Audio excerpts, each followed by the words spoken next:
The bells of St. Alaric rang slow and heavy, like they were warning her to turn back while she still could. Clara Wren walked down the long stone aisle, her hands shaking beneath white gloves, her veil trembling with every step. The sound followed her, echoing through the great cathedral and deep into her chest, where fear already lived. Every eye was on her. Some held pity, others held cruel curiosity. No one looked away. She was only 20, too young to be standing here, too young to be traded like a debt paid in silk and vows. Whispers drifted through the pews like cold air. Poor child.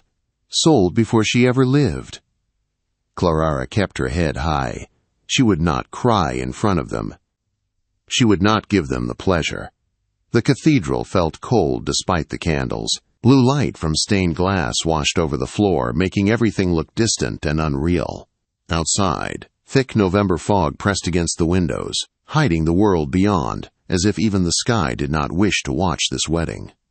The white roses in her bouquet drooped in her grip, petals loosening and falling like quiet goodbyes to the dreams she once held. This was not a marriage of love. Everyone knew it. Her father's debts had written this day into her life with cruel clarity. After his disgrace and death, Clara had become a burden, a problem to be solved. And so she was given away. At the altar stood the Duke of Alderaan Vale, Lucien Harrow, tall, still, wrapped in black like a man carved from stone. Silver streaked his hair, and his storm-blue eyes held no warmth, only calm restraint. He was 47, a legend in society, powerful, wealthy, alone.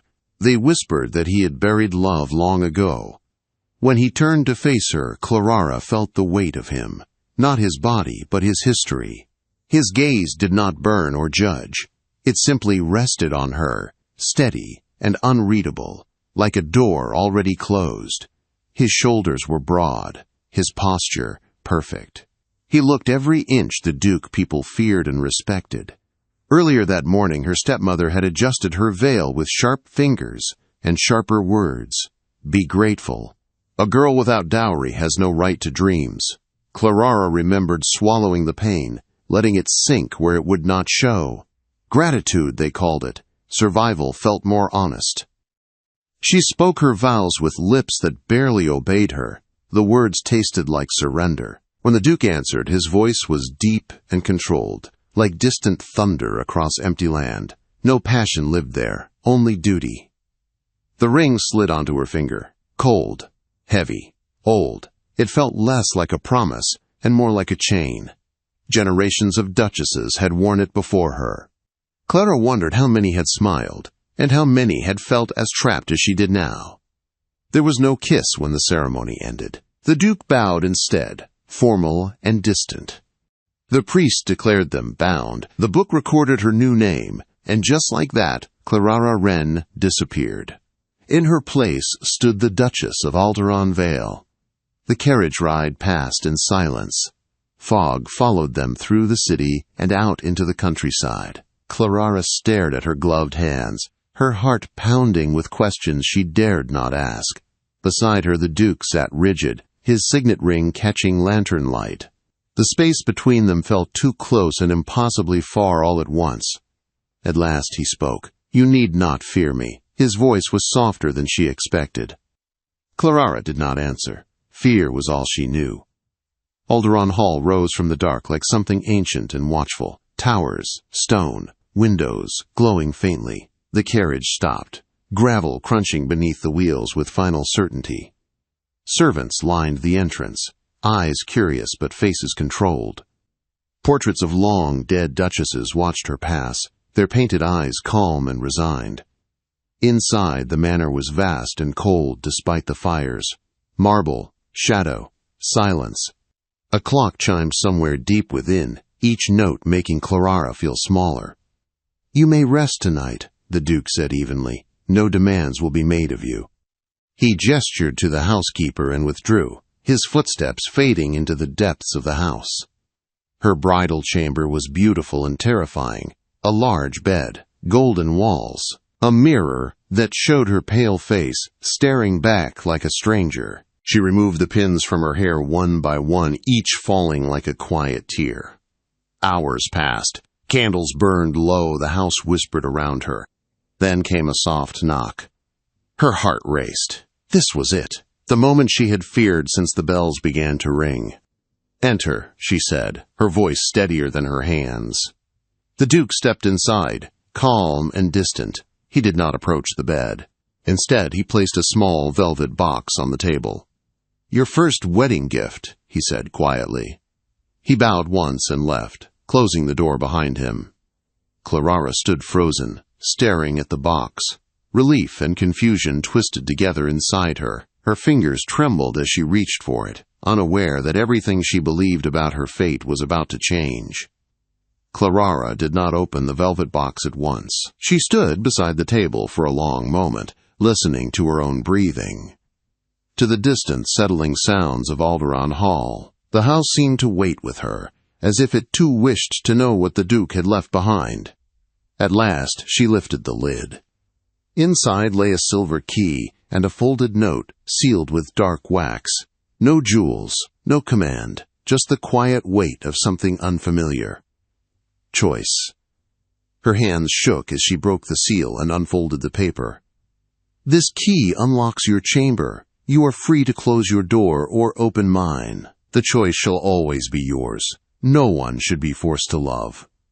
The words were written in a careful, steady hand, not rushed, not cold. Each letter felt deliberate, like a promise meant to be kept. Clara sank into the chair by the window, the note pressed to her chest. Tears came then, hot and sudden, not from fear, but from shock. In a world that had traded her like a coin, this man had offered her freedom. Morning light found her still awake, the box open in her lap. Outside, mist lifted slowly from the gardens. A bird sang somewhere near the hedges, its song clear and lonely. The key lay warm in her palm now, no longer foreign. Breakfast arrived quietly. A single white camellia rested beside the tray. The maid's eyes flicked to Clara's face in the mirror, curious but respectful. No one asked questions. "His Grace dines alone in the mornings," Mrs. Winters said calmly, "but he hopes you will join him for tea later, should you wish." "Should you wish."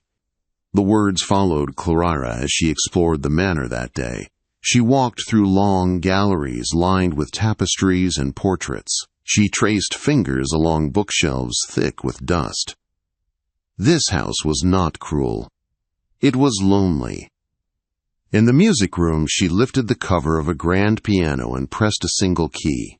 The sound echoed, clean and honest. She almost laughed at how alive it felt. Tea in the south garden became a quiet habit. The Duke arrived precisely at 4, his manner polite and reserved. He spoke little, but when he listened, he truly listened. His eyes followed her words with attention that unsettled her more than coldness ever could. "The library is remarkable," she said one afternoon. "I found astronomical charts." He nodded. "The stars are constant when people are not." She noticed then the pressed flowers tucked into a book of poetry. Her surprise showed. "My mother's," he said after a pause. "She believed beauty should be saved." That small truth changed something between them. Days passed, then weeks. The Duke never crossed her door uninvited. Books appeared on her table, music sheets left by the piano, notes written in the same careful hand. "The conservatory orchids bloom today. You may enjoy them." Slowly, Alderaan Hall warmed. One evening she found him in the stables, coat off, sleeves rolled, calming a restless mare. His voice was low and steady. The animal trusted him.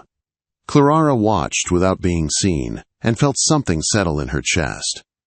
Another night, she discovered sketches in a leather portfolio. Birds, gardens, hands holding books.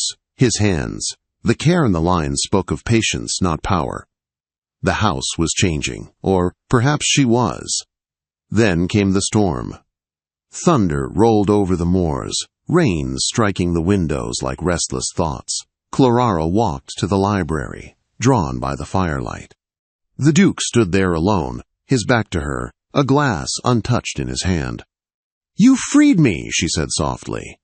He turned, startled. For the first time, his composure cracked. "My chains were forged long before you," he replied quietly. "Then let me share their weight." The words surprised them both.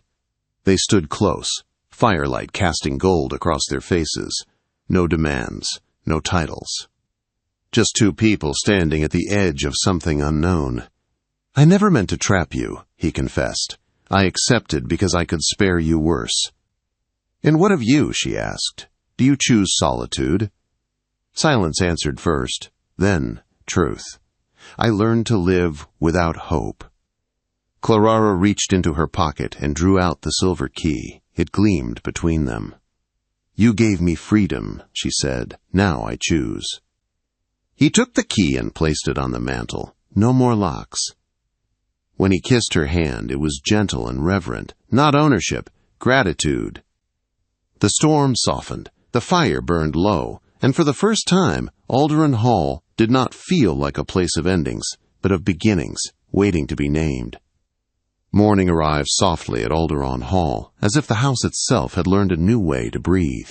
Pale light slipped through the tall windows, touching stone and wood that had known too many silent years. Clara woke without fear for the first time since her wedding day.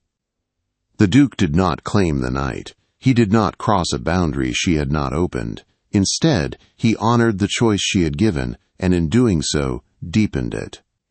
Days turned into seasons, and something steady grew between them, not rushed, not demanded, built slowly, like trust learning how to stand on its own. Clara filled the halls with music, at first softly, unsure, then with confidence. The piano sang again, its notes carrying through rooms long used only for echoes. Sometimes she felt his presence near the doorway, listening. He never interrupted, he never praised, but she felt seen. The Duke changed as well. His steps grew lighter. His smiles, once rare, appeared without effort. Servants noticed. The housekeeper noticed. Alderaan Hall noticed. They walked together through the gardens in the evenings. She spoke of books and forgotten dreams. He spoke of stars and long nights spent charting them alone. Age faded where understanding grew. Society whispered, but the whispers changed. Pity turned to confusion, confusion to quiet respect. Those who visited expected sorrow and found warmth instead. In the third spring, Clara stood at the window holding a newborn child, a daughter, Eleanor, named for the woman whose portrait had once whispered endurance from the walls. The Duke stood beside her, his hand trembling as he held the child, his eyes full in a way no title could explain. Laughter returned to the halls. The key that once rested in Clara's palm now hung in the library as a reminder, not a barrier, a symbol of freedom freely given and freely returned. Years later, Lady Errol visited again, her sharp eyes searching for cracks that were no longer there. She found none. Only a woman at peace and a man who had learned how to hope again. "You seem happy," she said, unable to hide her disbelief. "I am," Clara replied simply. That evening, as the sun sank over the moors, Clara rested her head against the Duke's shoulder. "I was given to a Duke far too old," she said quietly. He smiled, "and I was given a life I thought had already passed me by." They stood together, as stars appeared one by one, no longer distant markers of solitude, but shared wonders. Alderaan Hall glowed behind them, no longer a monument to duty, but a home shaped by choice. And in that quiet moment, they understood the truth neither had known before. Love did not begin with passion or youth or control. It began when fear was answered with freedom, and freedom was met with courage.